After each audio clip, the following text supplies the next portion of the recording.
Hey everybody, Conan Neutron here again. So this is the second in a series of older episodes with Steve Albini that weren't available on some platforms, so I'm just putting them up now, something that I've had on my to-do list for a very long time with the recent passing of Mr. Steve Albini, a Titan. I said it better in the intro to the earlier episode, but yeah, this one hits pretty hard, and I'm only bumping this specifically because you just can't find it in certain formats, and I want to make sure that it's available for folks. I believe the other ones are all available in the various categories. Some context: I come in hot talking about Steve inadvertently ruining my perfect run of 9 continuous guests for the 100th episode of Protonic Reversal. So if anyone's wondering what that is, it was a more fly-by-the-seat-of-your-pants version of what happened with the 10th anniversary episode. Of course, he took it in stride with aplomb and humor. At the time, he had won the World Series of Poker. He talked a bit about why recording records are still satisfying. Fluffy coffee. Lots more thoughts on the internet, equalizing things for music, and hive mind as a filter. There's stuff about Nick Drake and Pegboy too in here. I don't remember all the things that were said, but we get into some pretty interesting stuff. Specifically, I remember appropriation of past art and public figures for a political end, specifically nuanceless takes and things like prayer to God and stuff like that. And yeah, I'd be talking about Recording In Color by Cheap Trick, re-recording that. It's a good episode. I feel good about this one. I tend to conflate it with episode 150 for some reason. I have no idea why. But this was September of 2018, I believe, is when this one came out. He said confidently. Let me check to see if that's the case. September of 2018. So this is about 4 years into the show, right? At the time, I believe I had Josh Davis on as a co-host, but he was not on for this episode. Anyway, he's much missed. Enough blathering on from me. This is another episode with Mr. Steve Albini. Hope you guys enjoy. I side with the defender! And joining us now for the first time in 4.5 years, something along those lines, is Mr. Steve Albini. Steve, welcome. Welcome to the show. It's good to have you back. Thanks for having me. It's been a minute, man. We spoke, sometime back when it was still a morning show, way back when, and then drive time, as you know. And we also talked a little bit, now and in between. But on the show, the one thing that you ruined my perfect set for the 100th episode. That's Yeah, I apologize. Inadvertently ruined. It wasn't to my knowledge, it wasn't a direct ruination. Which was just some. No, I didn't plot your demise. I can't remember what happened, but something happened. There were some crossed wires, and it's fine. And it was an objectively ridiculous thing to do, which is to. It's an objectively ridiculous thing to have done with a crew of people, but for one person basically running the technical aspect of it, it was incredibly crazy. And other than that, it did land, but it's great to have you back. I realized that was about a year ago, so we've been kind of going back and forth to getting you back on since then. I'm really glad to have you back now, man. Well, thank you. You've been very busy. You won the World Series of Poker since last week you were on the show. Right, that sounds bigger than it is, but I won one of 60 events that is at the World Series of Poker. I didn't win the main event, which is the big one that is televised and that everybody talks about all the time. I won one of the subordinate events in an archaic game called 7-Card Stud. But I did win a bracelet at the World Series of Poker, and very few people can say that historically. So it's like when you win a Grammy, but it's for best Belgian documentary or something along those lines, and That's a pretty good analogy. It's more like a technical Oscar, you know? Right. Like it shows up on the website, everybody's aware of it, but you don't get to get played off by the crowd when you go over long. Right. Well, I'll give you an idea of how subordinate this bracelet was relative to the other ones. Like a big field tournament at the World Series of Poker will have, you know, over 1,000, sometimes several thousand people running in it. Mine had, I want to say, 300. So 300 people in the tournament. So I did beat hundreds of people, literally, but I didn't have to beat them individually. A lot of them busted themselves before I ever met them. So. Right, so it's a cast of hundreds, not a cast of thousands, but still it's a... Right, and when you win a bracelet, they have a little ceremony the next day. They sort of, in a break in the action during all the other tournaments, they have you come up on a little podium and they give you the bracelet and they announce you to the crowd and you show it to the crowd and everybody applauds. And there are a lot of events. Like I want to say there are 60 plus events over the course of the World Series, and mine was sort of dead in the middle. I was event 31. So people had already been hearing every day. They'd drag another two fools up there and say, hey, yeah, this guy won a bracelet, this guy won a bracelet, this guy won a bracelet, and this guy won a bracelet, you know. And the guy that was up on the podium with me, had won one of the several dozen No Limit Hold'em events that they have over the course of the summer. Just, you know, some random Hold'em event winner. And he won something like $1.7 million for his bracelet. Wow. Yeah. And then the guy comes to me, and here's Steve Albini, and he beat 300 people, and he won $106,000. You know, like it's like the first time ever that $106,000 sounded puny to me. Right. And here's little Donnie with his volcano science fair project. Oh yeah, great, thanks. This guy just invented the H-bomb, and you're talking about this volcano, huh? But still, I mean, that's no small feat, and it's no small sum of money just by comparison and contrast. No. Don't get me wrong.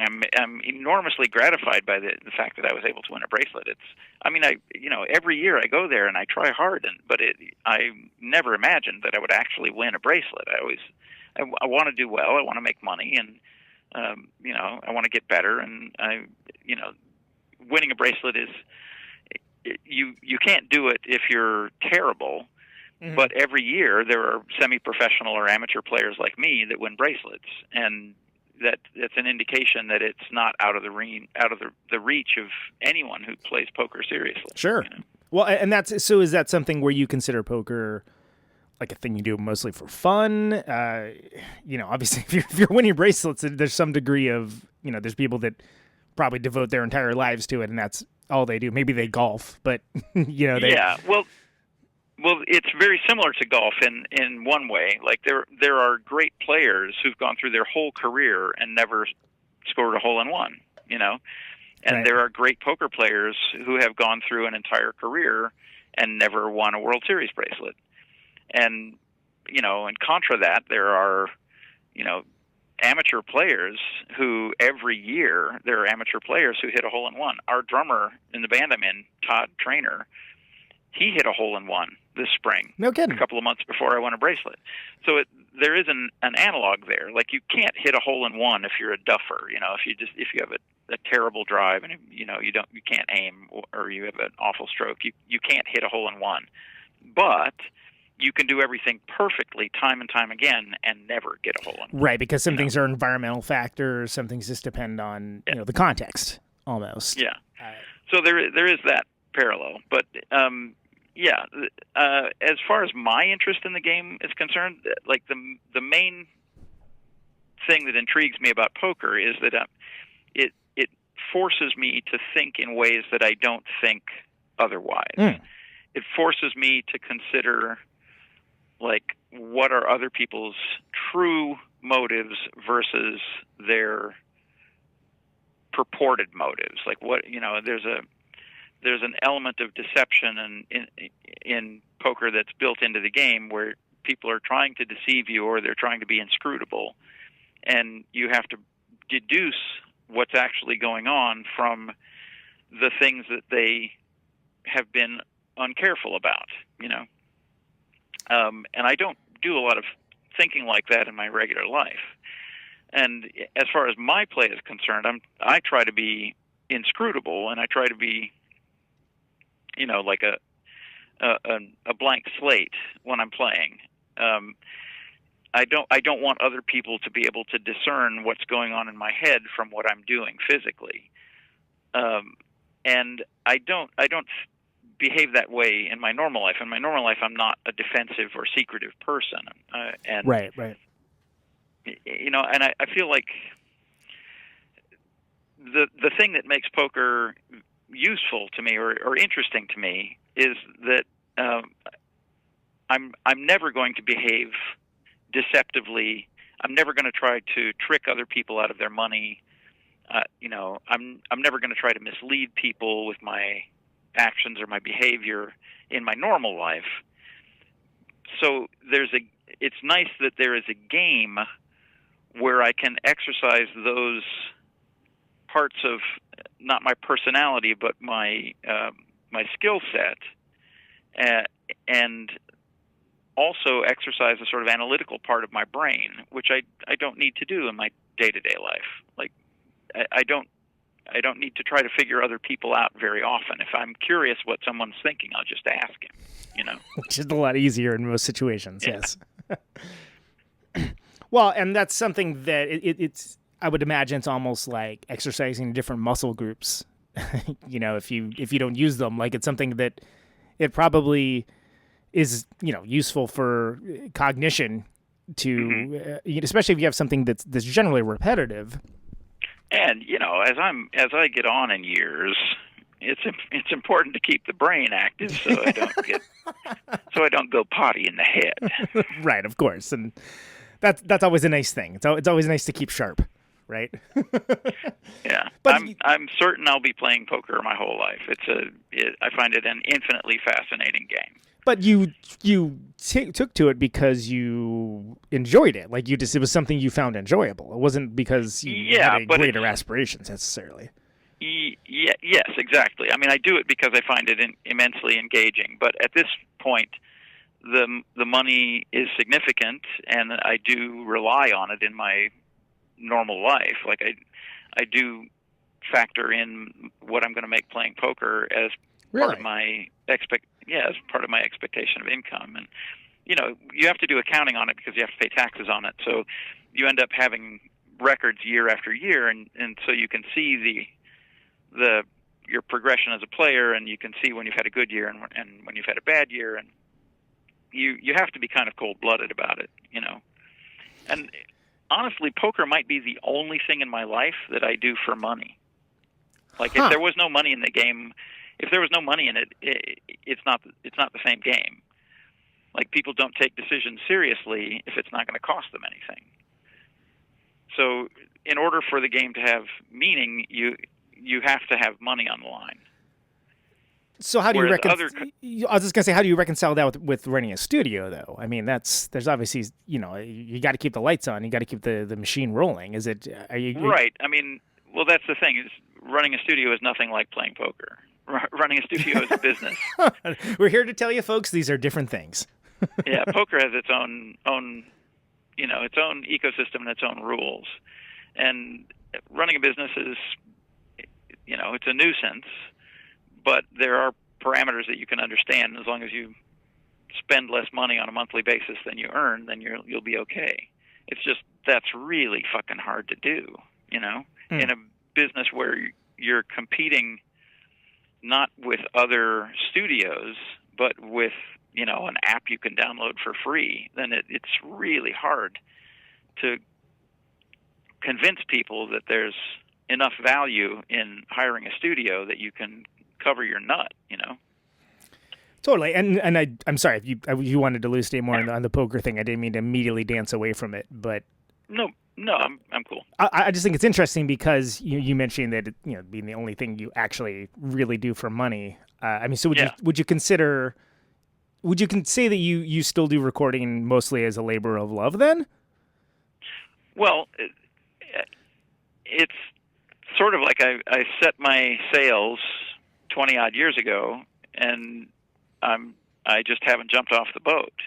Like I'm still making records every day because that's what I do for a living. Mm-hmm. And I also find it immensely satisfying work. And to try to do anything else at this stage would be an enormous upheaval. And so unless something forces my hand, I'll probably be making records until I retire. Right, you're not going to be opening up Steve Albini's sandwich shop or something anytime soon. Well, there's a coffee drink we make here at the studio called Fluffy Coffee. I don't know if you're familiar. It's a delicious coffee drink, and I'm certain that if I had just opened up a little cabana someplace and made those drinks for people, I would have, and bypassed the whole studio thing, I'd be an awful lot more secure in myself and have a lot more money to burn. They are delicious. I have had one, and I was pleasantly surprised, even with the I'm not going to say hype, but the talk up from friends and compatriots about it. It was all expectations solidly met. Yeah. So yeah, if I had known that we were going to come up with the Fluffy Coffee, and then I could have just I could have saved millions. Parlay that into a career, and then yeah. Seriously, just a couple of little cabanas on the lakeshore. Yeah, don't need to do much. Joggers, iced fluffies every summer. God. Well, and I feel like a lot of places you're rolling in it.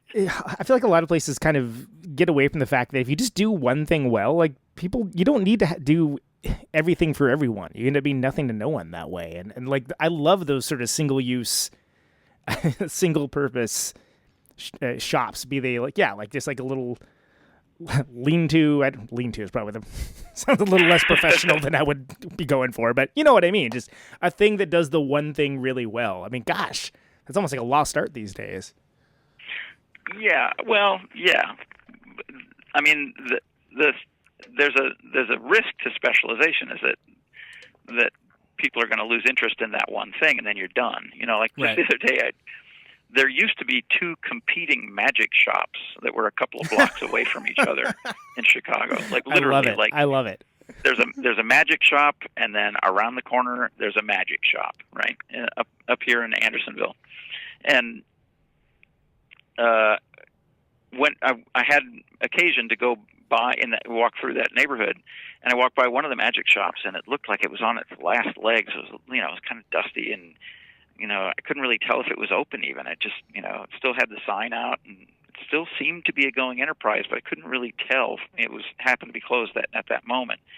And then I walked around the corner to where the other magic shop was, and its windows were all papered over, and it was definitely out of business. And I thought to myself, if only magic had, not been so dumb, then both of those guys could have stayed in business. Right, exactly. And that the one that closed first, like there was like this intense moment of spiteful gratification when that, Right. I finally got McCluskey, I told him 20 years ago when we opened this shop, I'd bury him. So I think that's interesting that you have a much different idea of the usage of the internet at large and how it's changed music and changed music discovery than a lot of folks. And I think it's an interesting one that I personally share. I know a lot of people are, there's certain parties that have internet screeds about it, talking about loss of monetization and things along those lines. But You're coming at it from a very different place. Could you speak a little bit to that? Yeah, I mean, the people that are complaining about the way the internet treats music and other artistic content are the people who used to make a living exploiting the scarcity of that stuff, like people in the distribution chain of physical phonograph records and CDs. Well, they had it great for a while there when, the only way you could hear a band was to go buy a record. But that's not the only way that you can hear music now. And because it's upended their fiefdom, they think that there is something intrinsically wrong or inherently wrong with that.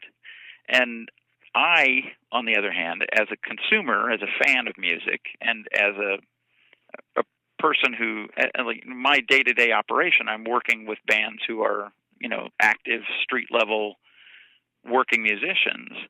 I see that as a fundamentally great thing, that all of the barriers to exposure have been removed. And, there's no longer a monolithic industry preventing people from listening to a band.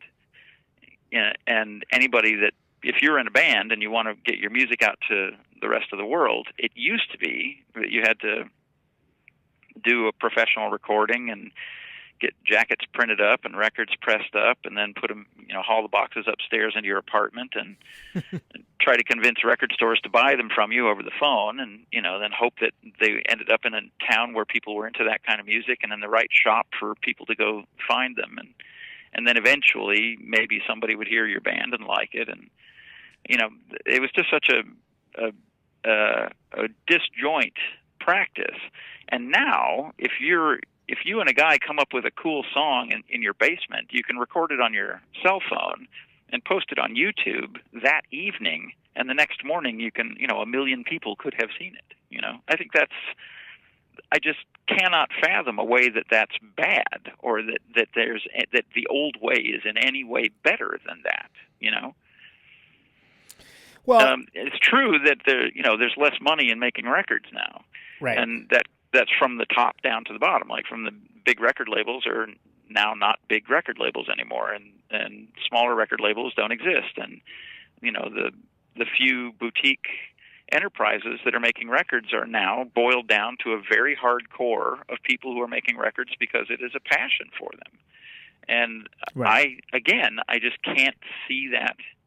I can't construct a mental picture where that is anything but just a good thing, that the people who are making records now are people who are driven to make records, as opposed to people who are making records out of habit. Well, yeah, I think the only argument that I've heard that remotely, it doesn't even necessarily contradict it, it's just another factor, is that because the barrier of entry is so low now, there's it's a fire hose of information. And that's not just with music, that's everything these days. And because of that, filtering has changed. I mean, it seems to change like every couple months as far as just how people find out about new things. And while okay, I appreciate that. Yes, there is a lot of it, right? But there's an extremely efficient engine for sorting things that operates as a hive mind, or as the sort of cumulative effects of everybody weighing in on everything, which is another feature of the internet, is that everyone is allowed an opinion and everyone has a platform to express that opinion.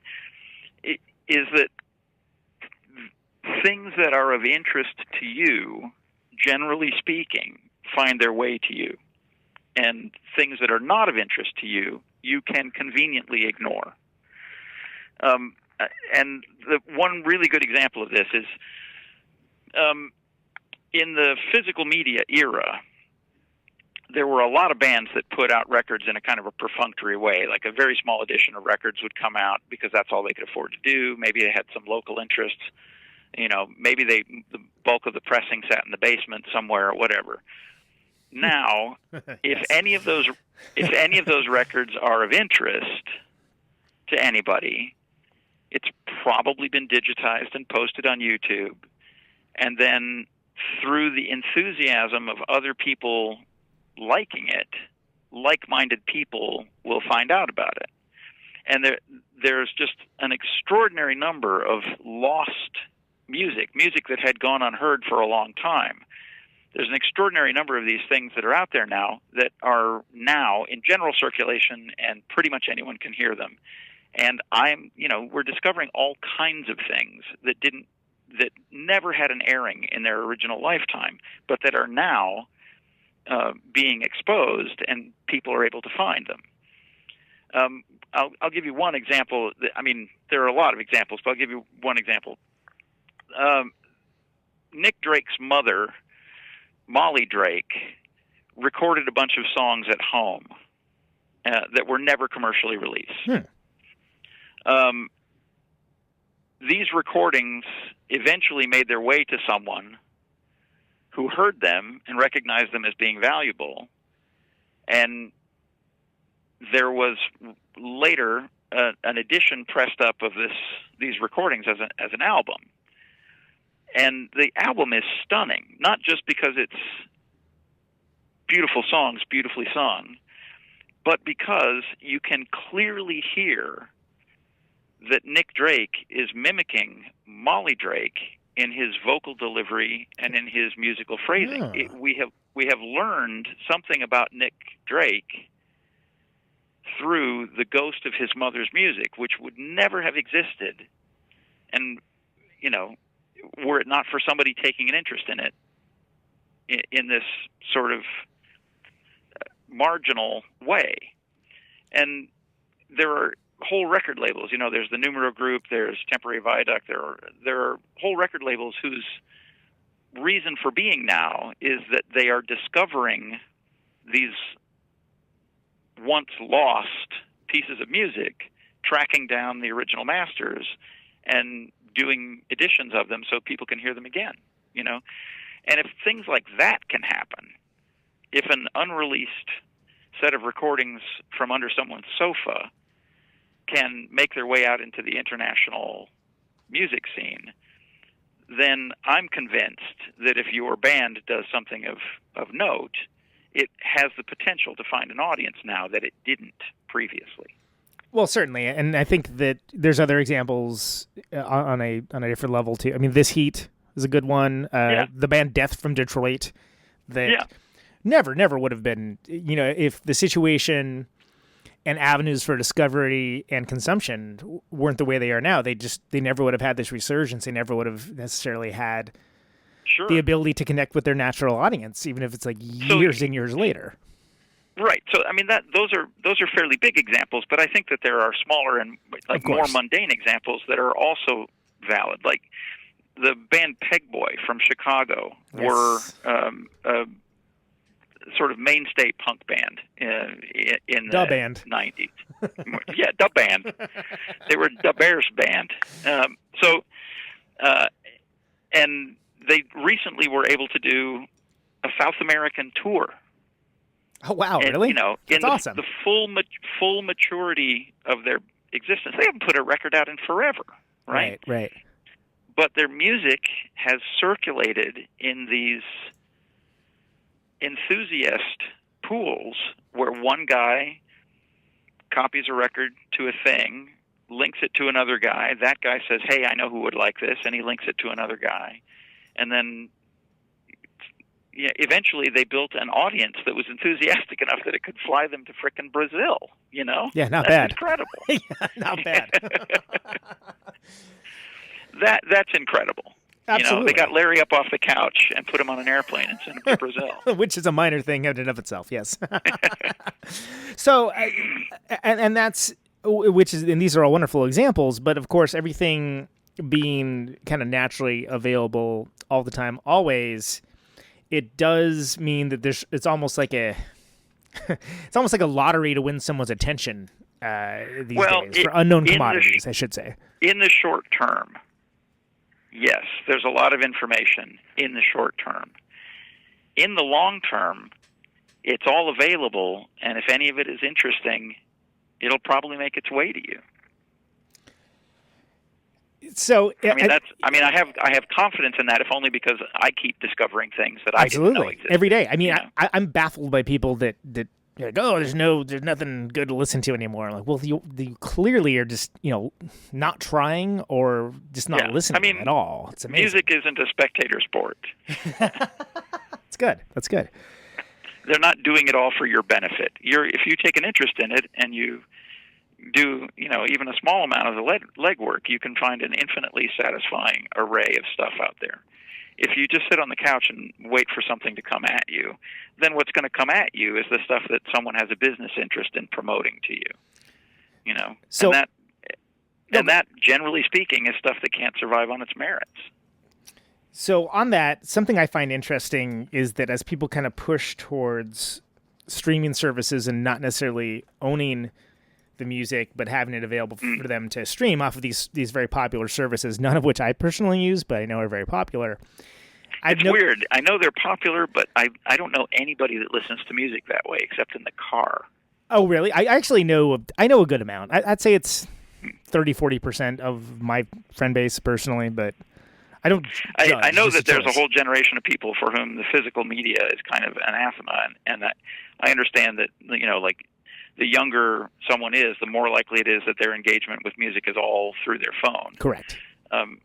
So, but I still think that's legitimate engagement, and all the things that I said still apply because the regular internet still goes to phones. Well, sure. And I think for me, where I'm coming from is with these services, I've noticed a push in the past couple years towards a sort of self-curation and kind of shepherding of listeners, of which that's only going to work for a certain segment of the population. For your more dedicated music listener, they're still going to look at it and be like, yeah, I don't care about that. But it kind of seems like these companies have sort of set themselves up as the new gatekeepers for, no, you need to be listening to this, you need to be listening to that. I agree, and I think that for that reason they are doomed.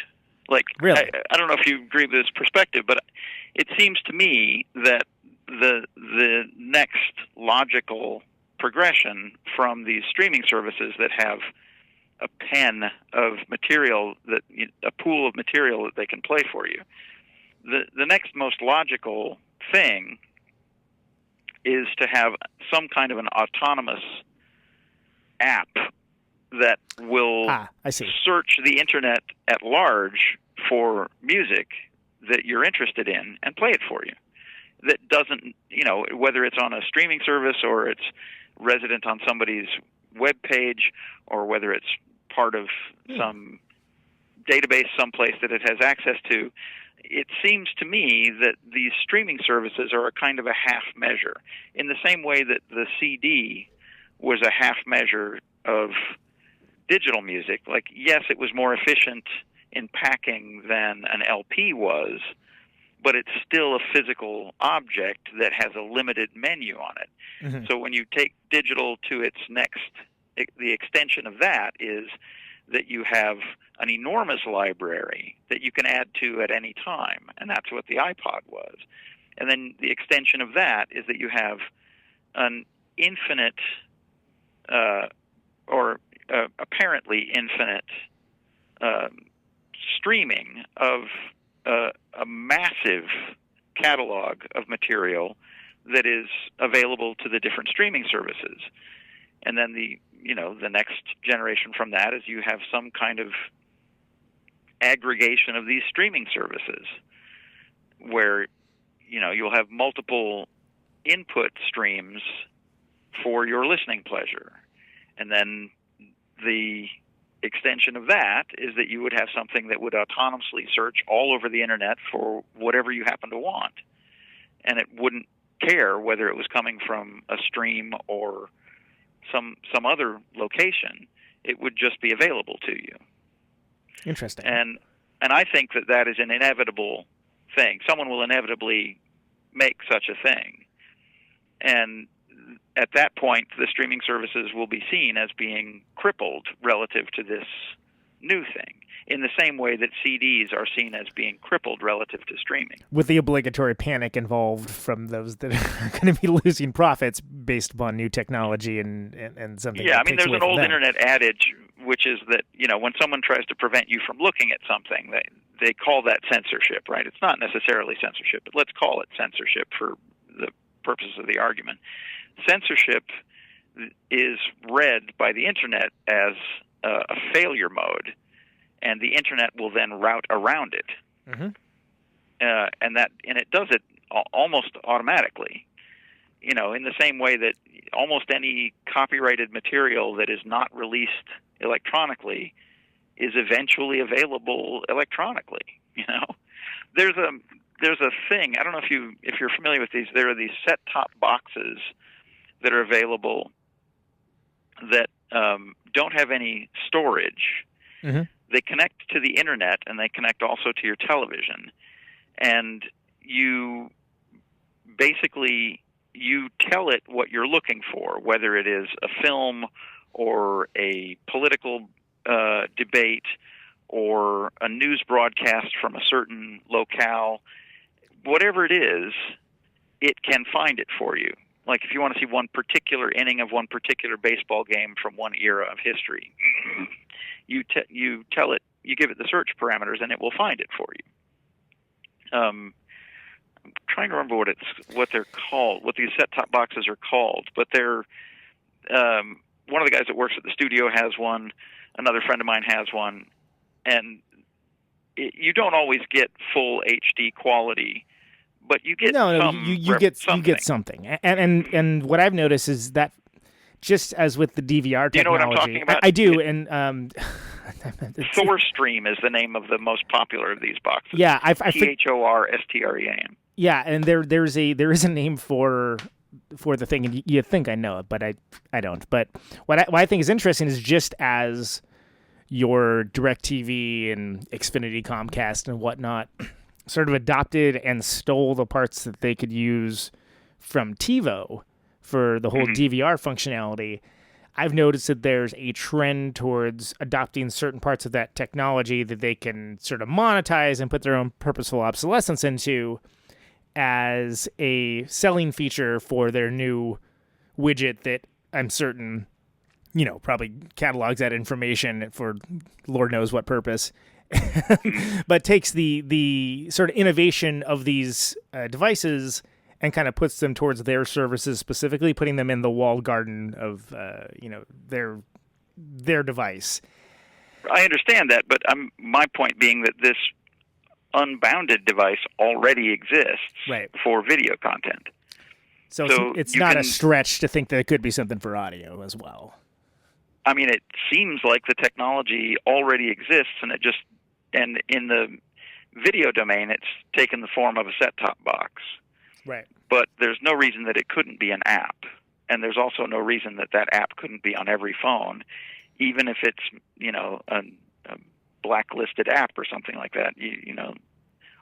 There's no reason why that technology couldn't be ported to being, you have an infinite universal library of music at your fingertips for free. Sure. I mean, I think back to the days when my time was valueless, but I had the extreme desire to acquire certain movies or certain certain audio that was not available at like the local record shop.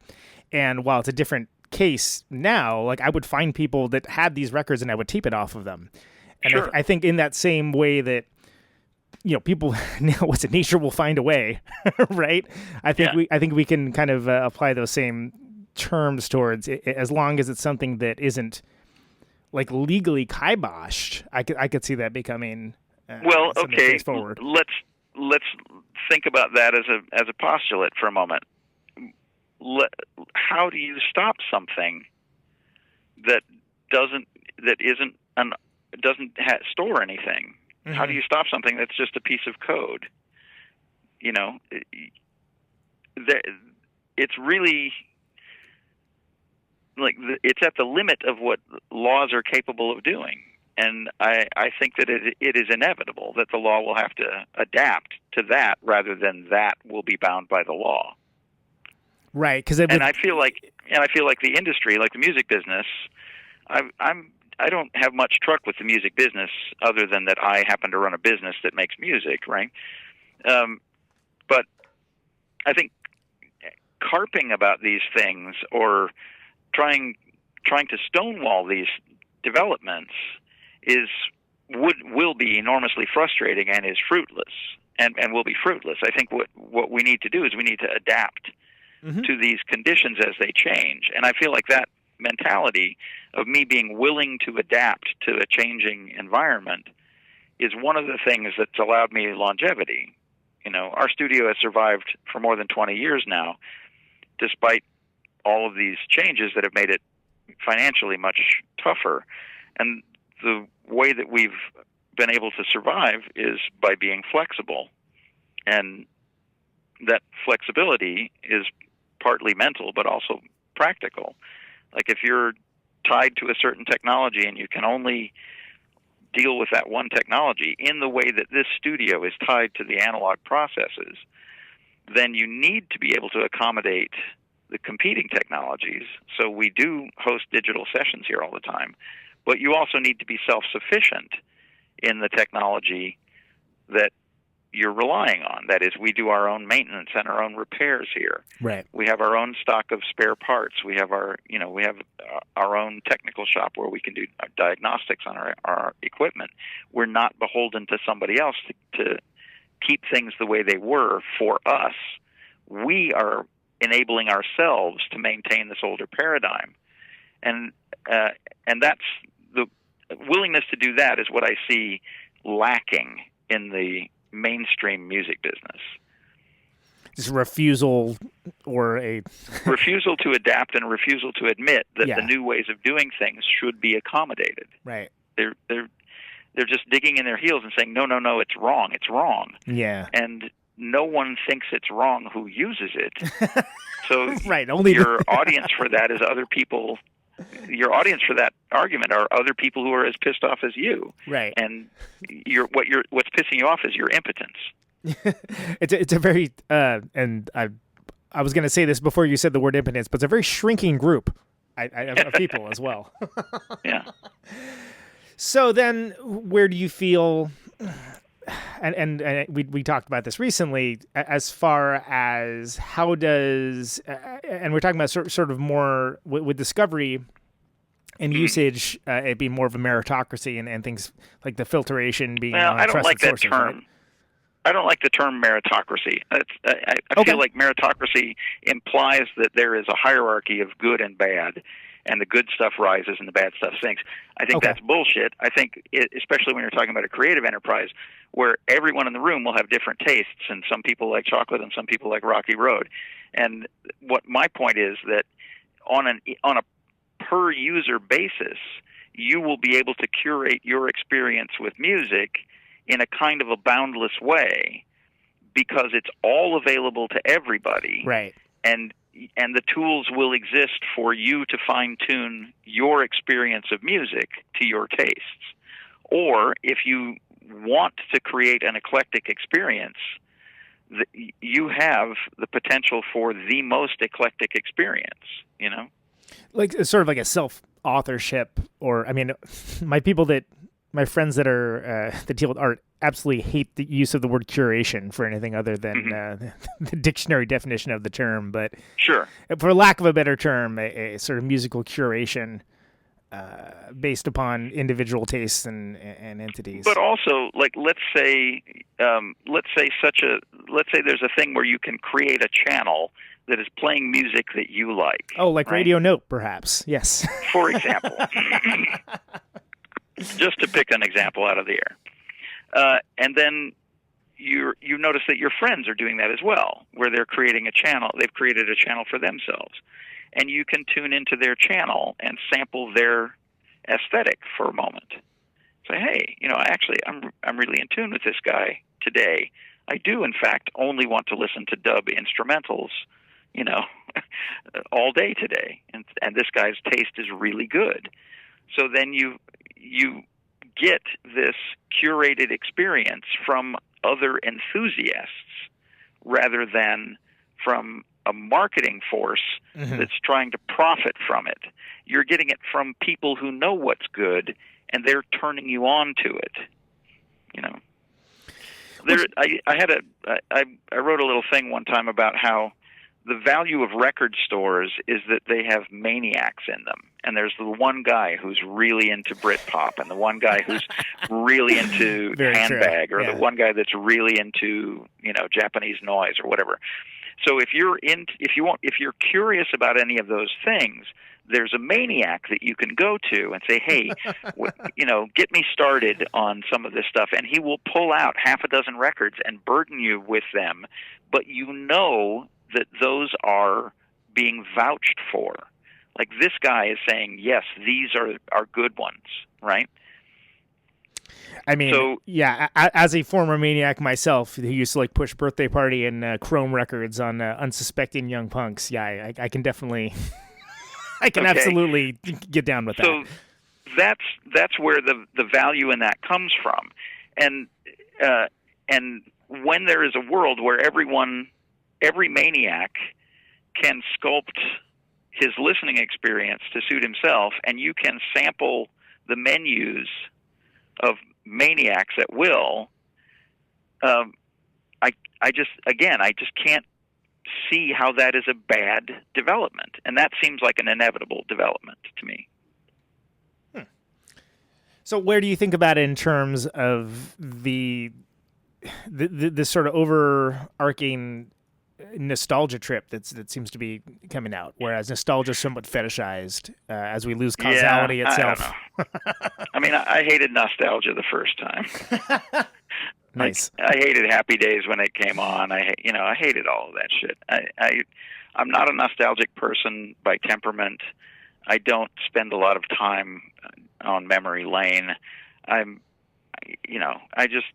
don't find it rewarding to wallow in things that have already happened.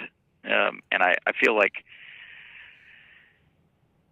casting things in this notion of, the creeping nostalgia, where the date indicator of the nostalgia boom just gradually increments every year, is doing a disservice to all the people who were distinctive during those eras. Right.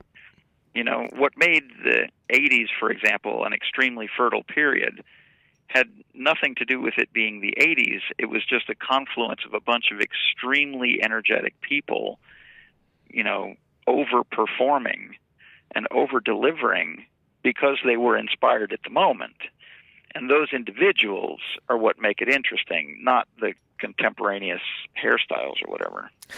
Right. When it's sort of like recontextualizing things to almost revise history for like a narrative that never was quite there, and kind of looking at it, maybe as an idealized form that wasn't necessarily accurate for those that were there.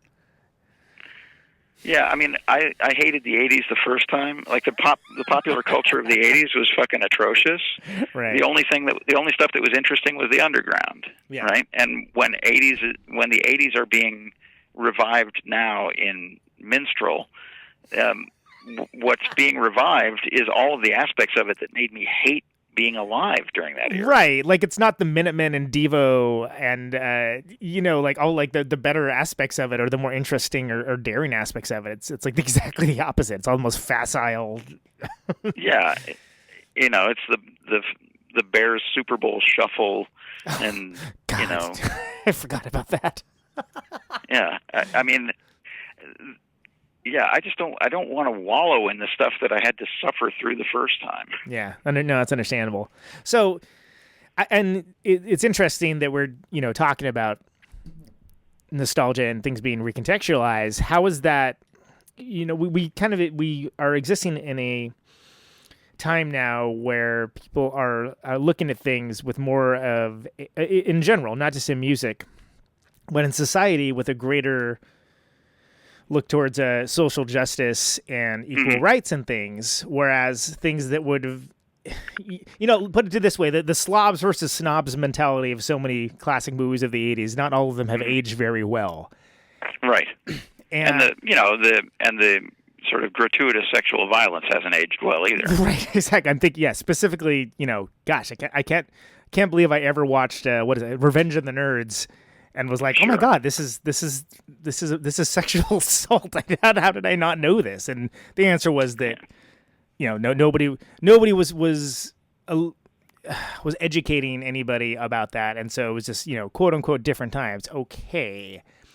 But on that, what I found interesting and that I disdain, frankly, is that the lack of nuance for certain things where, again, talking in the same way of bringing together previous errors and taking their more surface level aspects and bringing them forward, you can kind of look at things without context and without realizing, oh no, that was an allegory. That was nuance. And I'm speaking of someone that would listen to Prayer to God, for instance, right? Mm-hmm.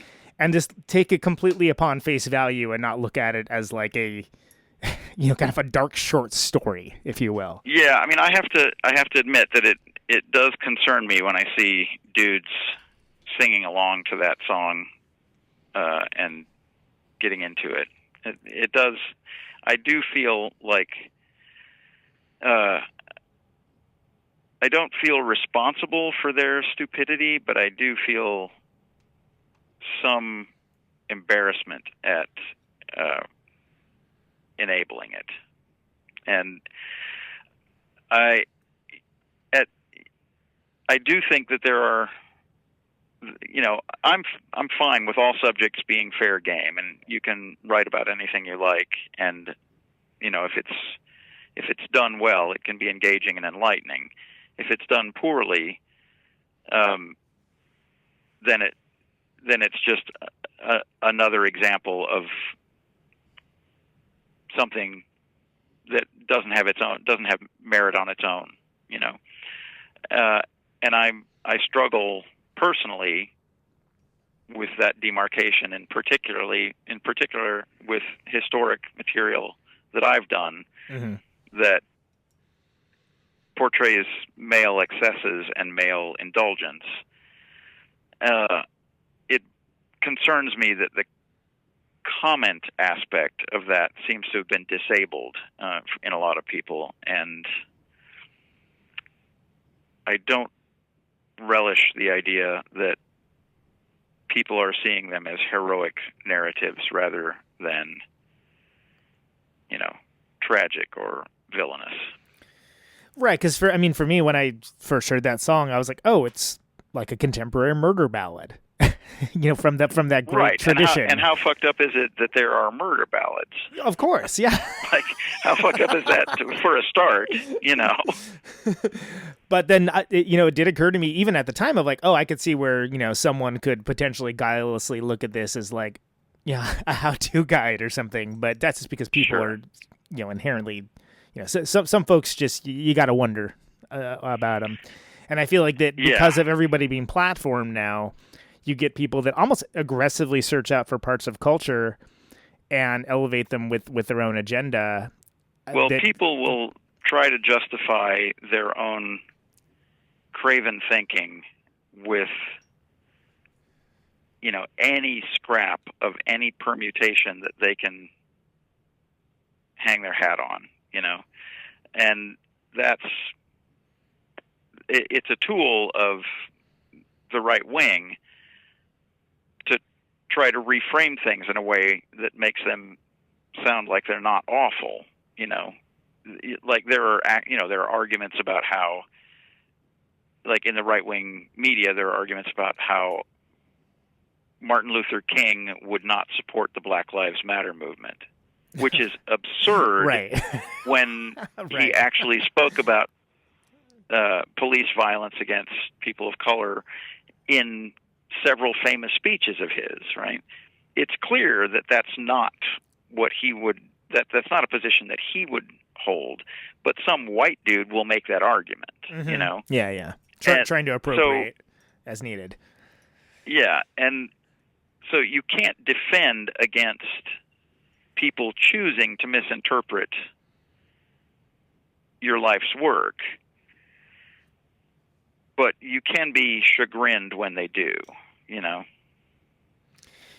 Yeah, and I mean, do you, some folks you can maybe set right, and some do you just have to be like, well, idiot's gonna idiot? I mean, how do you approach that? I mean, I'm laughing. It's not funny at all, but I'm laughing at the absurdity of it. Is what it right. is.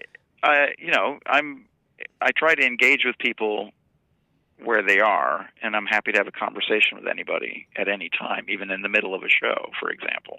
And that has transpired. Like, I have had conversations with people in the middle of a show about the content of the show. And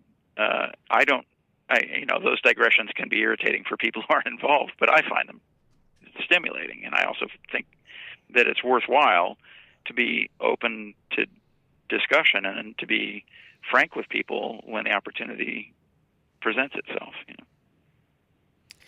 Well, and that comes down to, I guess, worldview too. I mean, it seems to me like you've always kind of treated punk rock as a discussion and as a two-way street, an avenue of exchange to exchange ideas. If nothing else, concepts. If nothing else, I would hope to be given credit for a worldview that values people who have historically had little power or no power relative to people who have always been empowered and always had privilege. Right. And like in my case, that was an awakening that came from my being involved in the music scene, in the underground music scene in Chicago, which had very close ties with the gay community, where of course recent immigrants. It was one of the few places where they were welcomed as part of the general eccentricity of that crowd, and where gender roles weren't presumed and things like that. Like, I feel like punk rock opened my mind and made me a more caring, more even-handed person. I can see how after some iterations of a feedback loop in certain reaches of the punk rock world, how it would have the opposite effect. And that, bothers me, but that wasn't my experience. Like when you run into, ex-Nazi, ex-skinhead, hardcore punk kids, that sort of thing. That wasn't my experience, and that sort of stuff was laughed at in my circles. But for some people, that was their awakening, and it bothers me that they're associated, but all I can do is, make my case if it comes up. Right, and what you speak of is, just folks kind of using that as an avenue to sort of propel their confirmation bias into, whatever worldview they've decided to adopt for themselves, which there's a, bucket one, bucket two kind of situation. And there right? can be a local feedback loop where, their douchebag friends are encouraging their thinking, and they're part of their peer group, and awful people tend to congregate together. Like if you find one asshole, he's probably got asshole friends. Yeah, assholes of a feather like to stick together, so to speak. And so, yeah, and much in the same way that, and I felt that in Shellac, but also especially with the Big Black stuff, some of it's such clear and obvious dark satire that almost to be, and I mean it's a compliment because I like the art form, a comic book like, right, overly exaggerated, and with the this very focused visceral hatred and things on there. But I mean, I think, and I don't know because I certainly was not old enough and did not come to punk rock early enough to be able to understand the context at the time, but it seems like there's a danger towards doing that, in the fact that not everyone's going to look at it as with the intentions involved, right? I guess is where I'm going. Yes, but I do think that you don't make something better by assuming your audience is stupid and dumbing it down for them. I don't think Nuance is wonderful. You make anything better by doing that. I feel like if you express your ideas as in the form that satisfies your creative impulse and other people don't get it, then some experiments fail. But at least in my case, I'm not doing it for other people. I'm trying to satisfy the creative impulse that I have, in the same way that when I'm hungry, I eat what looks good. And I think that's true, or should be true, for the majority of artists. Otherwise, their art is not representing their ideas in an honest way. And for me, I know this is true, that for me, that the art that has meant the most to me has been the most unfiltered, where the ideas, as they cross the threshold of the artist, he's expressing them in the way that satisfies his creative impulse, and I can tell that mania that has driven him to do it has directed his output or the output, and that's to me the art that I want to engage with the most is that where I can learn something about the artist, where I feel like I've gotten a means of communication with the artist. Right. There's a lack of walls sort of built up to like, well, they're not going to know how to handle this, so let's just phrase it this way instead, or let's approach it this way. You kind of get a more something more honest, a little more real, and that yeah, and I mean, and it can be awful. Don't get me wrong. Definitely. It can be ugly or awful or unpleasant, but I appreciate having it given to me straight. Yeah, and I think that's so. So in that vein, have there been any conversations or other artists that have come up to you that maybe people wouldn't necessarily think of, that have sort of latched on to that, that nuanced worldview, that very like direct canon like force, that appreciated that and that spoke to them, that people wouldn't necessarily. I mean, obviously, and there's some bands that, of course, you're gonna be working with Steve. Of course, you're gonna want to you're gonna gravitate towards that. But has there been anybody that people maybe wouldn't think of that sparked a conversation or kind of brought in a different element of that directness? Well, one thing that surprised me on more than a few occasions is that I found myself working with people who are fairly devout religious people of many different denominations, and it always surprises me that kind of thinking has survived. I mean, I have no Right. spiritual bent myself. Like no, I don't. Yeah, I don't have any. I mean, I give none of that stuff any credence whatsoever. Like, I don't believe in lucky horseshoes. I don't believe in, that there are fairies in the garden. I don't believe that, there are trolls under the bridge. I don't believe in any of that stuff. No magic, no horoscopes, nothing, none of it, right? It all sounds trivial and ridiculous to me. So when someone comes to me in earnest, wanting me to work on their music, and I can tell that it is coming from a place of legitimate spirituality, and by legitimate, I just mean that that's where the person that's is their dogma, deriving. that's their ethos. Exactly. Yeah. It surprises me that such things exist still, and it surprises me that people like that would choose me to work on their music, and it surprises me that some of these relationships have ended up lasting a very long time, and I've worked on multiple projects with them. I don't know how public some of these people are about this sort of stuff, so I don't necessarily want to name names. But Sure. Yeah, but that kind of thing surprises me, and I found that the creative impulse on their part is very similar to the creative impulse on the part of all the normal heathens that I work with on an otherwise day-to-day basis. And so I think that the drive to create is innate, and I think it's universal. I think every creative person feels it in pretty much the same way. Yeah, I mean, whether they're coming at it from, being very devout, being a secular humanist, atheist and kind of a dick about it, like whatever, it doesn't matter. Yeah. Like it's you're still gonna have that, you're gonna have that level of engagement with artists. Maybe you're gonna, some folks are very proud of saying that, oh, I feel like I tapped into a conduit to the other world. And it's like, sure. Okay, sure. Right on. No. I mean, and again, I'm fairly cold-blooded about all that stuff. Like I think that you're responsible for the record you just made. Like, I don't. Right. Conduit to the other world. Yeah, I don't think you need to pawn that off on the hereafter. I think that was you. But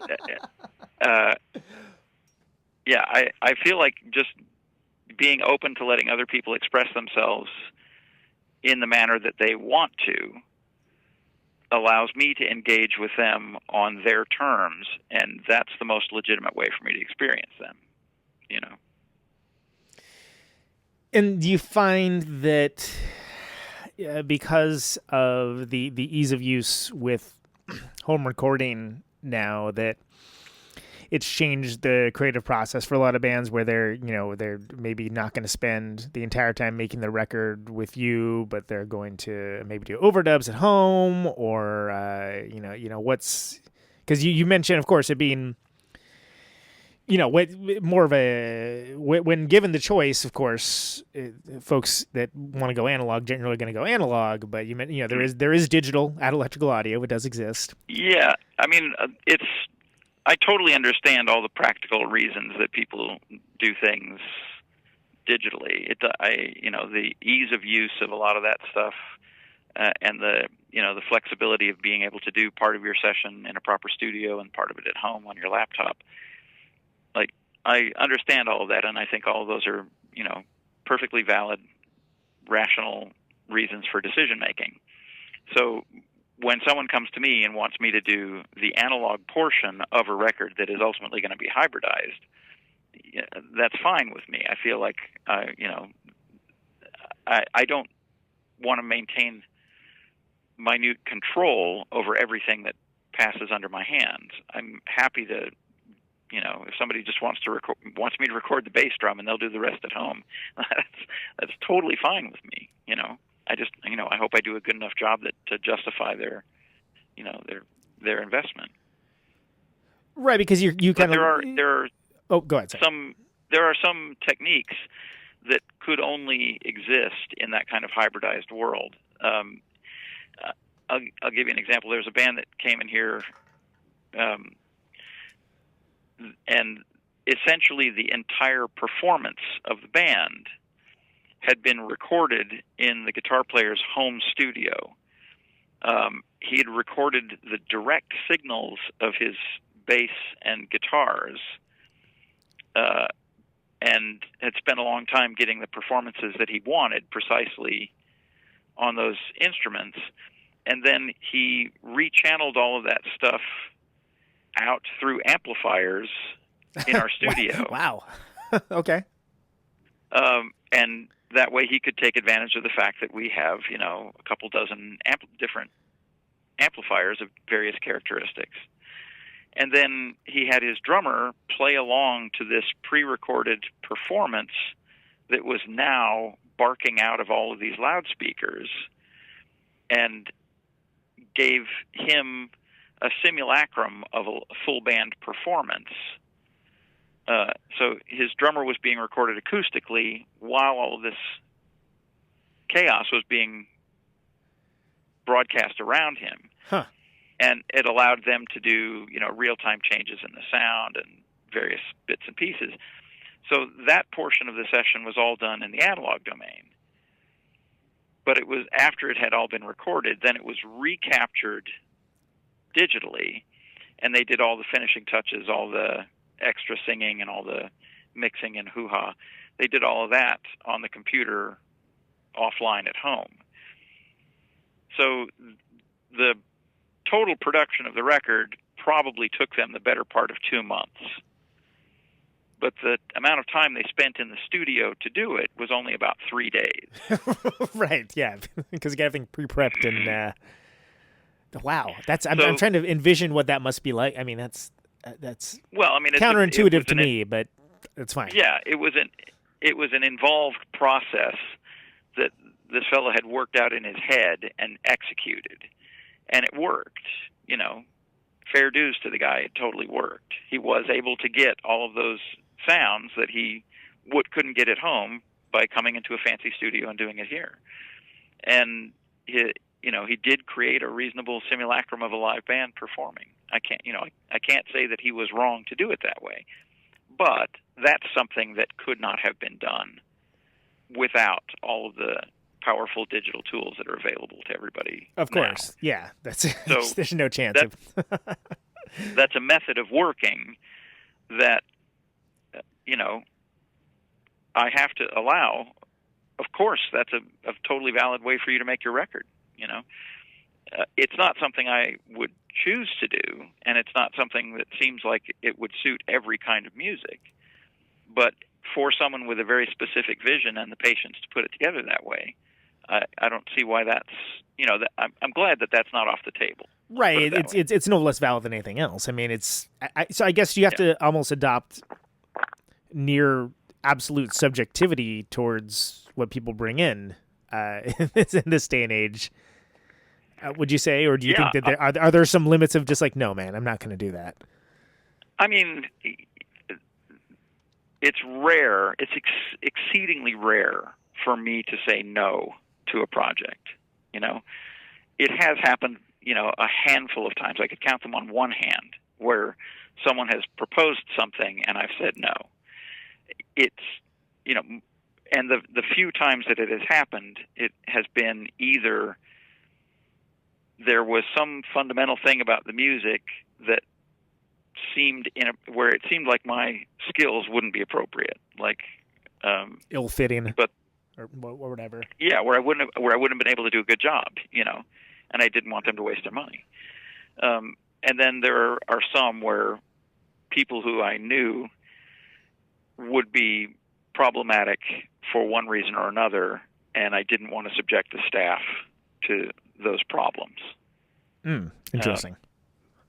But it's exceedingly rare for me to say no to something. And do you find that there are, like most of the bands that come in, kind of a very clear idea of what they're doing, and they're are there to do the work, or are some expecting to get more direction than they're? Well, by virtue of the fact that everybody can do some recording now, like everybody typically shows up at the studio having already done at least some preliminary demo work on the material they're going to record. So it does bands do tend to arrive fairly well rehearsed and fairly well sorted with their material.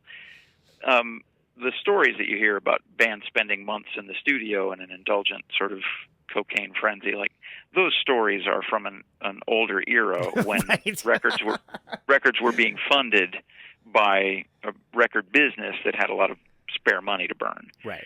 And we never got any of that business to start with, but that business model doesn't exist anymore. Like that mode of behavior just doesn't exist anymore. Which is fine. I mean, that's 100% fine. Yeah, I think 100% fine with it. I think that era is largely fetishized and to the discredit of a lot of actually very talented folks, where the drugs had nothing to do with it. They just were making good records. But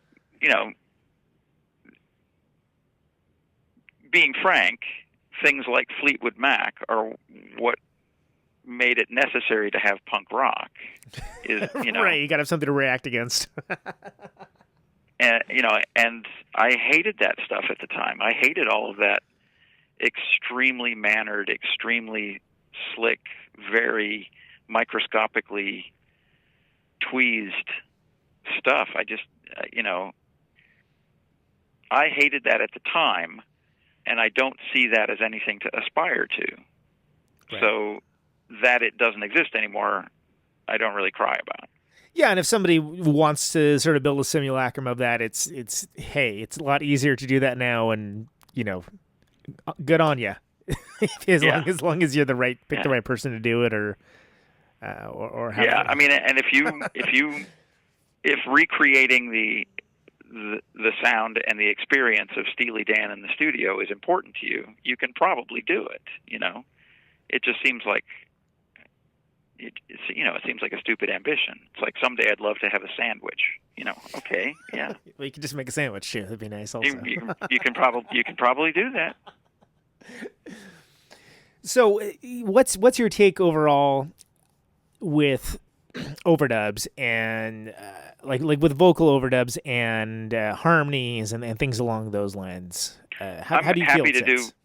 I'm happy to do whatever the band wants to do. Some bands conceive of their music in a fairly naked form, and some bands conceive of their music as being heavily decorated, and I'm happy to do anything that anybody wants to do. When someone says, kind of on the spur of the moment, hey, let's put some harmonies on there, that generally means you're in for a long night, Like extemporaneously just saying, hey, this should be on here. the last minute harmony backing vocal is one of the secret money spinners in the studio business. It's Right. one of the secret money makers. Hey guys, let's get some shakers. Yeah, just because you can imagine that there would be some harmonies on there and that it would sound great, but then the hard part is picking out all the notes, figuring out who's going to sing which parts, arranging the whole thing. Yeah. Getting performances that you like, making sure that everybody is on the same page about what the intervals are, and like a lot of that stuff. If you just do it haphazardly, it sounds terrible, and so it's a long slog to do that sort of stuff well, and so that you learn over time that those kind of last-minute decisions can be some of the most taxing ones, and as results, and as far as the results are concerned, the payoff is generally quite low. Like it's rare that someone will spontaneously decide to put backing vocals on something, and then that is the thing that makes it great. Yeah, that makes the song. That's the thing. But it's not uncommon, for example, to spend 20 minutes getting a take of the whole band, and multiple hours trying to lay in backing vocals in a section of the song where the part is just being written on the fly, and trying to make editorial decisions and execute them simultaneously and that sort of thing. Right. So if it's something where it's considered just like a last minute out of scope add-on, like it's not necessarily advisable. Yeah, the amount of energy that you spend on things like that relative to the amount of energy that you spend on the meat and potatoes of the record is often quite out of line. But then again, like I said, I'm happy to do whatever people want to do. And part of I guess part of being in the studio making a record is part of what you're paying for is the experience of having done it, right? Mm-hmm. And I don't want to deny somebody the experience of having suffered through a 4-hour backing vocal session. If nothing else, it's an object lesson, right? Yeah. It's an opportunity for them to grow as a person. Yeah, it's an opportunity. That's a good way to phrase something that's not necessarily something you want to do. It's an opportunity. Yeah. So if you had to, right now, today, pick like some sort of, you've worked with a lot of amazing acts, a lot of amazing bands and artists. Who would you love to do a record with that you haven't? And I don't think I asked you this question before. I might have, but I apologize if I did. I used to have a kind of, wish list of people that I'd love to work with someday, and then at some point I realized that I have already gotten to work with a lot of my heroes, and I should be content, and I should stop having this, I stop harboring this fantasy that I would also, it's like you just had a 9-course meal, why do you also need a slice of pie, kind of thing. It's just one tiny little mincer. Yeah, exactly. But I mean, sort of historically, I've always thought I could do a good job on a Crazy Horse record with Neil Young. I always thought I could, like nice. His aesthetic and my skills would probably mesh well. Same with Willie Nelson and his touring band. Like the Willie Nelson studio records are often, quite stylized relative to his live shows. If you've ever seen him play with his band, it's totally just different. Him playing with yeah. band, it's just fucking fantastic,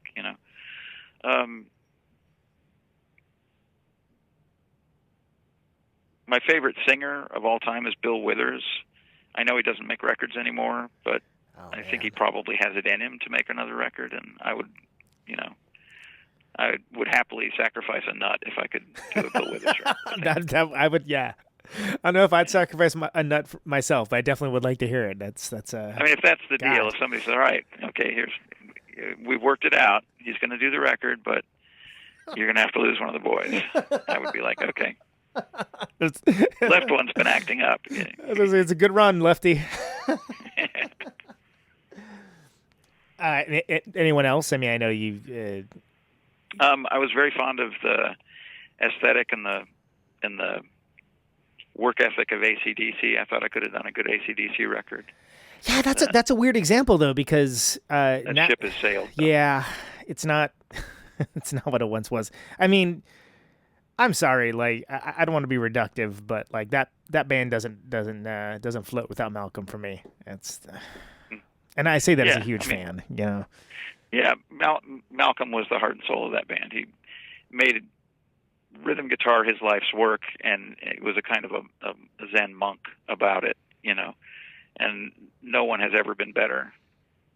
I was trying to think the other day, like, is there anybody who has reduced his task on Earth in the way that Malcolm Young did? To do like just the one thing. Oh, interesting. Okay. So that he could do it that perfectly. It's it's kind of like the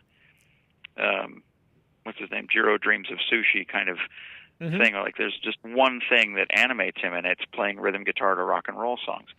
And the nearest examples that I could get of people who have distilled their thing to that kind of simplicity were James Jamerson, the great Motown bass player. Yep.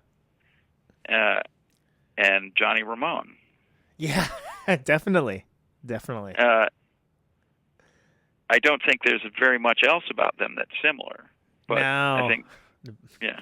But definitely, those are definitely distilled essences, almost moonshine style. Very, very, very pure, very, very strong aesthetics and motifs. Huh. Well, and that's, I mean, can you imagine if AC/DC like came in? Is Axl Rose still singing for them? I don't even know, and I don't really care, frankly. If they came in and said, "Steve, we want to make a record with you," would you make that record? Given that I don't say no very often, I would almost certainly say yes. But I have a feeling that it would. I mean, I'm dubious of I would be dubious of it at the outset, but I have been dubious of things that ultimately have ended up being awesome previously. So, what if Axl really wanted to tie some scarves to the mic stand? Would that be allowed? Sure, whatever. It's your session. You can do what you like. I'll give you one example of where I was wrong about a thing. Shortly after the studio opened in like 97 or 98, I was approached by Cheap Trick, who at the time were kind of in a lull in their career, like they hadn't yet had the sort of Vegas revival that they enjoyed a few years ago. And they said they wanted to re-record the In Color album. Yeah. Start to finish. And I thought to myself, man, that's a terrible idea. That's a kind of a tacit admission that the shit you're doing now isn't that good. If you're just going to go back and do a cover version of one of your own records, that seems super lame. That was my initial thinking about it, right? But I'm not going to turn down the opportunity to record Cheap Trick. That's fucking. Of course I'm going to do it. Yeah. Yes, absolutely. Yes. When? Let's get started, right? So they show up and we set up and we get sound checked and they start playing the record, and it's like a little private concert just for me. One of my favorite bands playing all their best songs, and it sounds fucking amazing. Right. I'm just ecstatic listening to them do it, right? And I instantly realized how wrong I was. It's their band. These are their songs. They can do whatever the fuck they want. Me even having an opinion about it is rude, right? And that ended up being a very satisfying thing, and I'm very pleased with the way it came out. I later learned that the greater utility of that was that they were having a beef with their old record label, and there were a lot of opportunities for them to use the studio recordings of those songs in things like the Rock Band Game or sure, of course, Guitar Hero, yeah, like where those songs had value, but only if they could use the full session master tapes, and they could license those songs for stuff, but their old record label owned those old masters, and so they couldn't use them. So they re-recorded them, and they suddenly had all of this new utility, and they could put all that music out in all these different places and keep all the money. And that struck me as an extremely savvy move on their part. The byproduct of which was that I got to record a fucking Cheap Trick album. Right. And it's something where within Color, too, the original recording, I mean, there's songs that there's production aesthetics on there that are way different than how they play it live. Yeah, absolutely. And I'm not going to say that they did it wrong the first time. They say pretty regularly that they were unhappy with the way that record came out.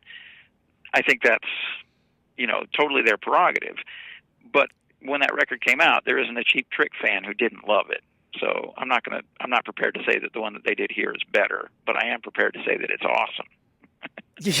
Which I think is fair. And coming out from a position of a fan as well is always, it lends a little credence to the to the comment, to be sure. So I guess last thing. Hey, I don't know. I was going to say, I don't know how much more time you need from me, but I'm going to have to get going fairly quickly. Oh, I was just going to say, actually, we're just going to wrap it up. I was going to say the last thing that I wanted to, and again, thank you for taking the time. It's great to have you back. No problem. It was too long since the last time. Appreciate you taking the time to speak with us. And of course, since it's just me right now, I've just used the royal we, which is incredibly obnoxious, but that's where we go. The last thing I want to mention is that for this show, for Conan Neutron's Protonic Reversal, the end theme for all, what is this, episode 126? Sure. Whatever it is. All 5.5 years, however long it's been, has been The End of Radio by Shellac. And I've always enjoyed hearing you speak about it, whether it's, speaking sort of like a talk-up on a show or in general, about the story behind that song and where that's coming from, and especially with live iterations. There's you have like the talk up part to Ballroom Blitz comes in sometimes. Like there's different pieces of it that come in.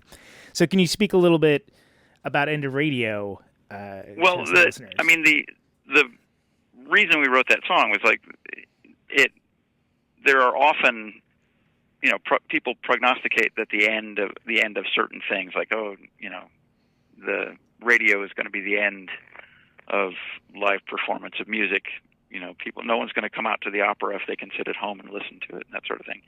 And of course, in the end, radio ended up spurring a great interest in music, and band leaders and live performance of music had a great heyday after the entrance of radio, because more and more people got to hear it and develop a taste for music, right? And there are a lot of things like that. How television is going to be the end of radio, because who's going to want to listen to Fibber McGee and Molly when they could watch them, right? Well, television and radio coexisted for a very long time. It's quite likely that television will terrestrial broadcast television will disappear in favor of all of the internet variations, while terrestrial radio will probably still survive, because it's one of the only ways that you can hear music in places that are poorly served by satellite communications or digital communications or whatever. It's one of the only ways that you can engage with the world if you're, way out in disparate areas. So there have been a lot of predictions that there will be the end of radio, right? But sooner or later there will be the end of radio. People just won't be broadcasting anymore.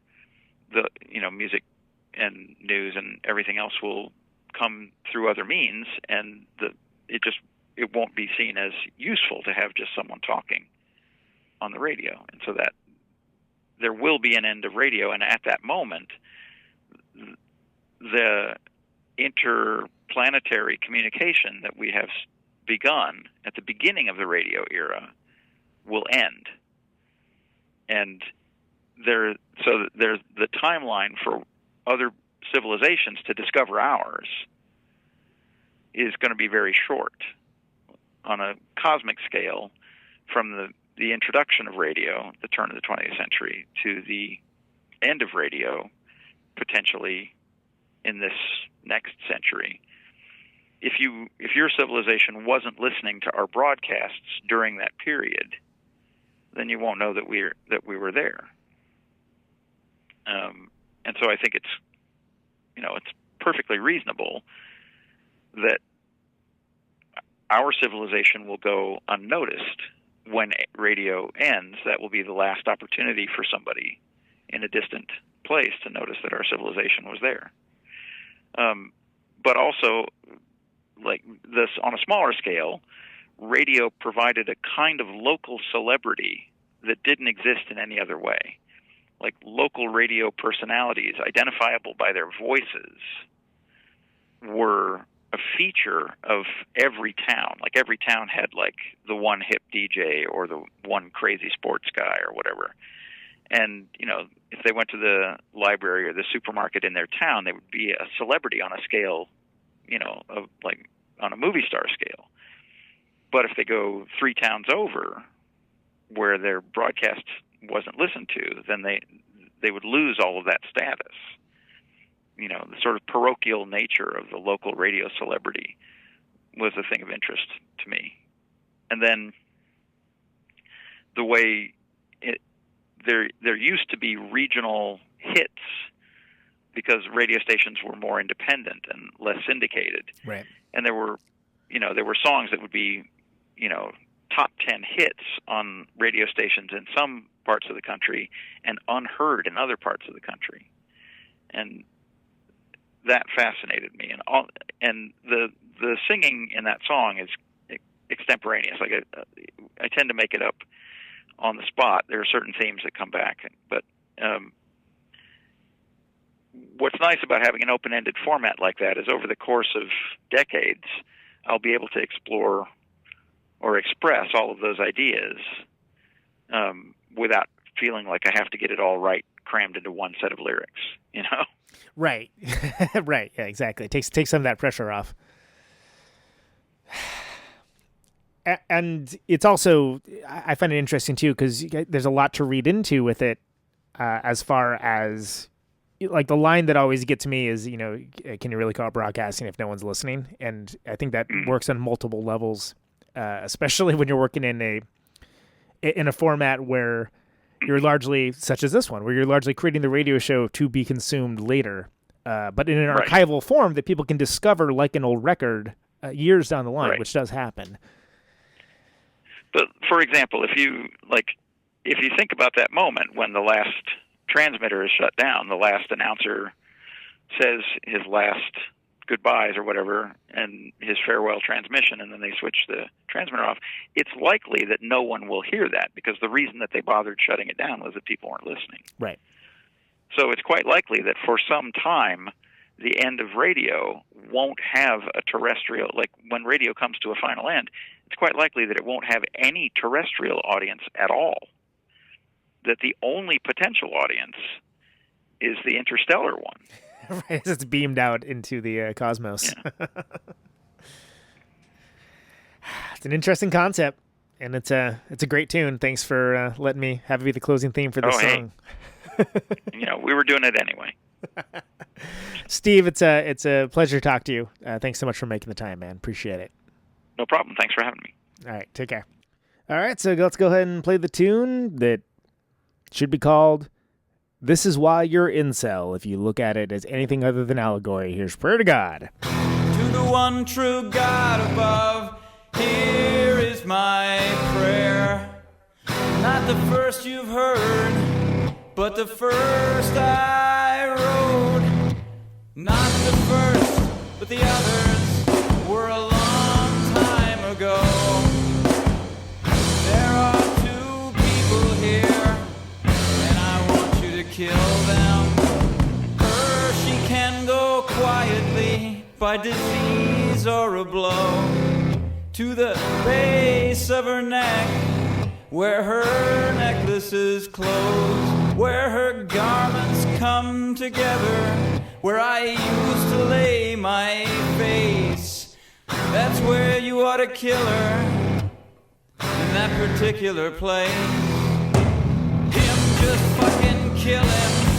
I don't care if it hurts. Yes, I do. I wanted to fucking kill him, but first make him cry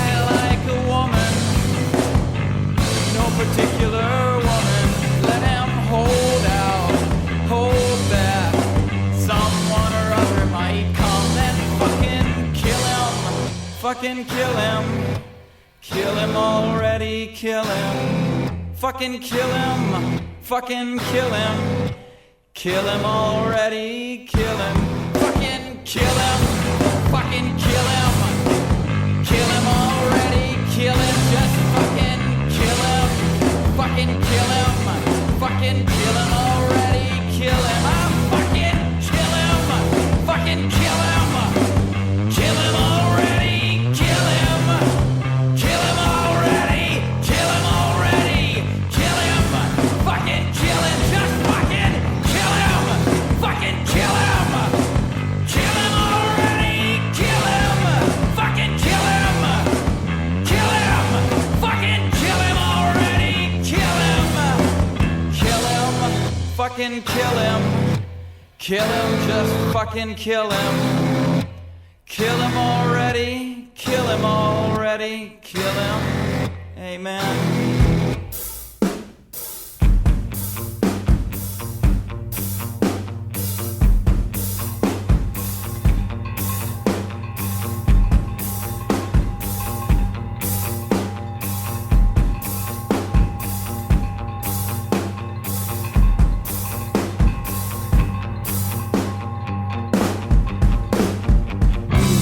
Were small and riding bikes along the wall, stealing things and breaking things. I had my back, he had his, each one had the other's, doing things that made us whole and something close to brothers.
Something done with panic for the moment. I'll admit the scale requires something like atonement. The men I answer to require answers in this town. Get your folks together, Ted. Shit is coming down and I'm riding bikes!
and move my arms like a bird and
All right.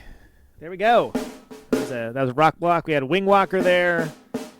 We had Crow, Riding Bikes, and Prayer to God, respectively. All great songs by American rock band Shellac of North America. Hear me now? Thank you very much for listening to Protonic Reversal. We always thank you for it. We know you have many entertainment options in this wild and woolly world of the internet out there, yet you've chosen to spend with us, and we appreciate that. Are we going? Is this thing on? Conan and Neutron's Protonic Reversal is a show that happens every Thursday, 8 p.m. Eastern, 7 Central, 6 Mountain, 5 Pacific. Test. RadioNope.com, live streamed, Hear me now? as well as podcasted. RadioNeutron.com for the archives. We're getting caught up. Hold your horses. As we come to the close of our broadcast day, Remember, if you want to get episodes sooner, if you subscribe, you will get them sooner. It's free, costs you nothing. my farewell transmission. Thank you, Steve Albini. Signing off, Mr. and Mrs. America, and all the ships at sea. If you want to find out more about Steve Albini, look up World Series of Anyone within Poker the sound of my / best winning grin ever. If not, he's all over the internet. Shellac's touch and go. You can find it. Use your internets. Come on. What am I? Your dad? 50,000 watts of power. Anyway, thanks for listening as always. Josh will be back next week. Ionize the air.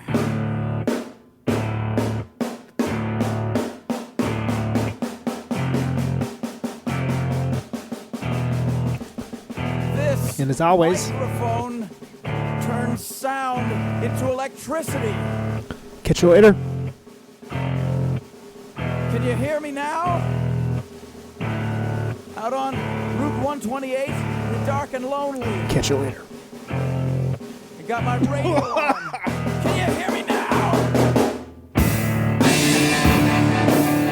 Can you hear me now?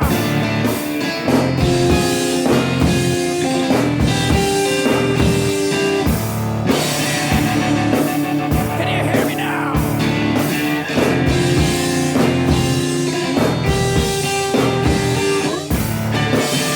Can you hear me now? See the radio.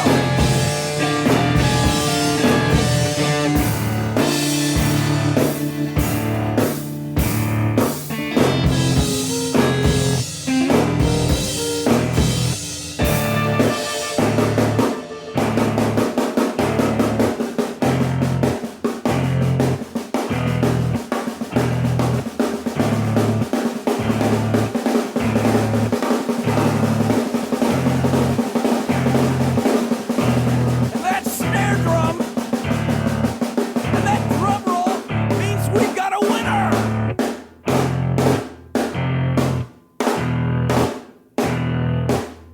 If you're the fifth caller, or any caller at all,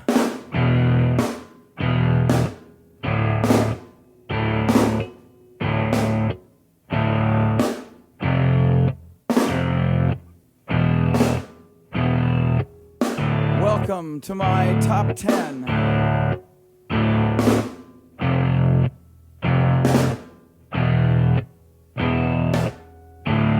I'd like to thank our sponsor. But we haven't got a sponsor. Not if you were the last man on earth. She was prepared to prove it. This one goes out to a special girl.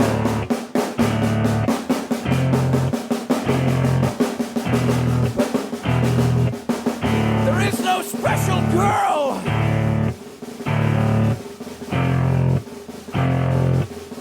It's the end of radio. The last announcer plays the last record. The last what? Leaves the transmitter.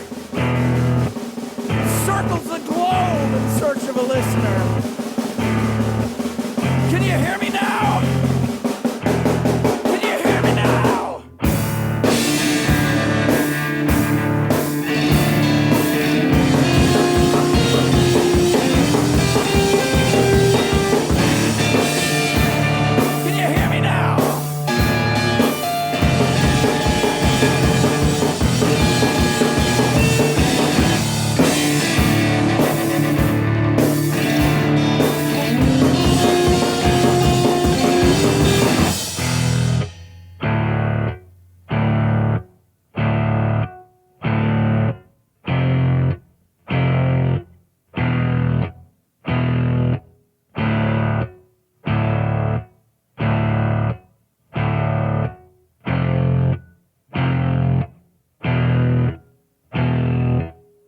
Is it really broadcasting if there's no one there to receive? It's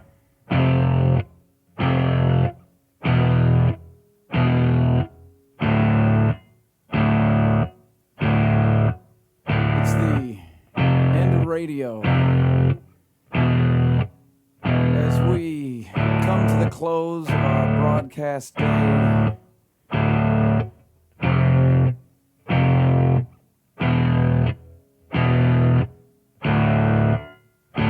got my radio on.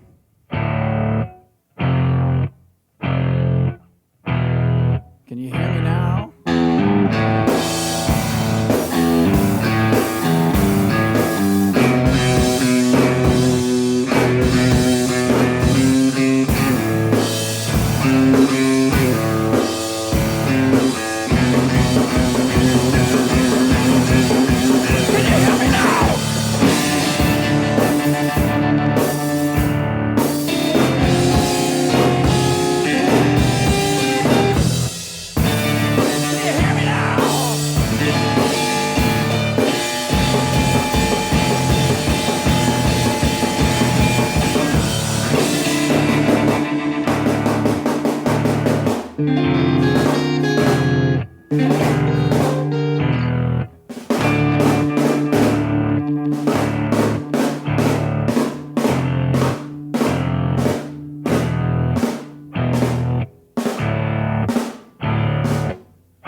This is a test! If this had been a real emergency, hey! This is a real goddamn emergency!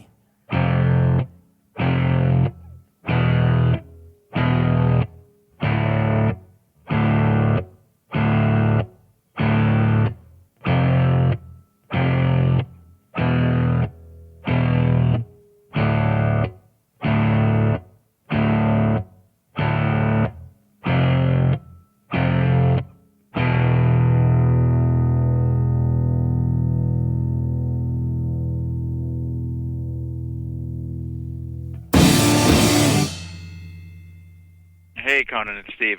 Sorry, I had the do not disturb on the phone in here because I was doing a podcast immediately prior. So when Greg paid me to say you were on the phone, I didn't hear him. How professional of you.